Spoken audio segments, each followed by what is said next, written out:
What is up, guys? Welcome back to another video. In today's video, we're going to be watching True Quarantine Horror Story Animated. As you can see, I'm also quarantined in my house, so we're going to be watching this today. This is a special for you guys. So we're going to be watching this True Quarantine Horror Story from Mort.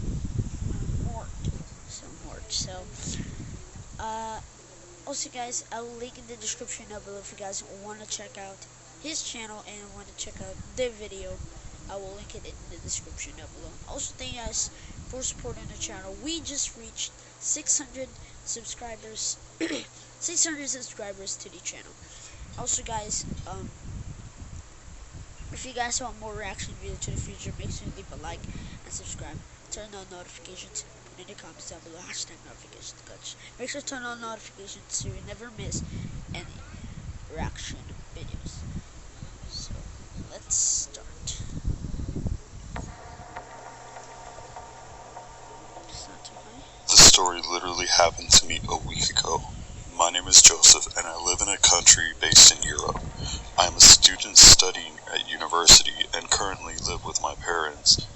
A few days ago, before this outbreak took place in my country, we had been informed through the media that we shouldn't leave our houses and to minimize contact with people for the next 2 weeks. The government had closed down all schools and certain businesses. This also included events within my own country.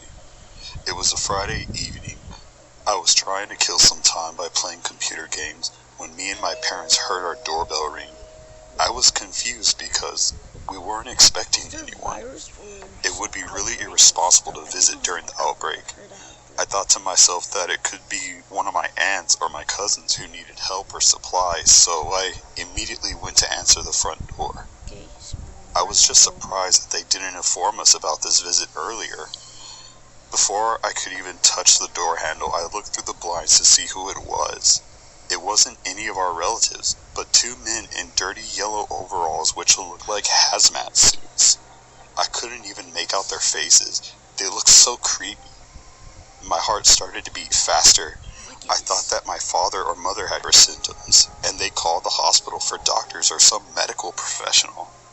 Maybe they didn't tell me so as to not make me so worried or panic about them. But when I checked the living room, neither of them seemed to be ill. They were surprised too. Something doesn't feel right. The doorbell rang once again. I hesitated, but I finally pulled the door open. The men introduced themselves as a disinfection team sent by the city council. They told us that every house in the area would be disinfected and we will need to leave for an hour. They even showed us papers that seemed legit. We had many doubts, but they convinced us. Looking back, it was the dumbest thing we did, but they inspired trust in us, and we were already distracted by the stress of the situation. Me and my parents looked at each other. We shrugged our shoulders and decided to take a walk. They gave us a copy of a warrant, plus we thought we were leaving our house in safe hands. After a few minutes of walking, I remembered that I forgot to turn off the oven. I said it to my parents about this, and they decided to wait for me. I sprinted back to my house.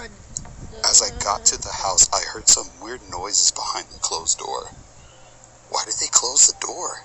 I said to myself. Fortunately, I had an extra key, and I opened the door. The view inside the house horrified me. I saw a huge mess.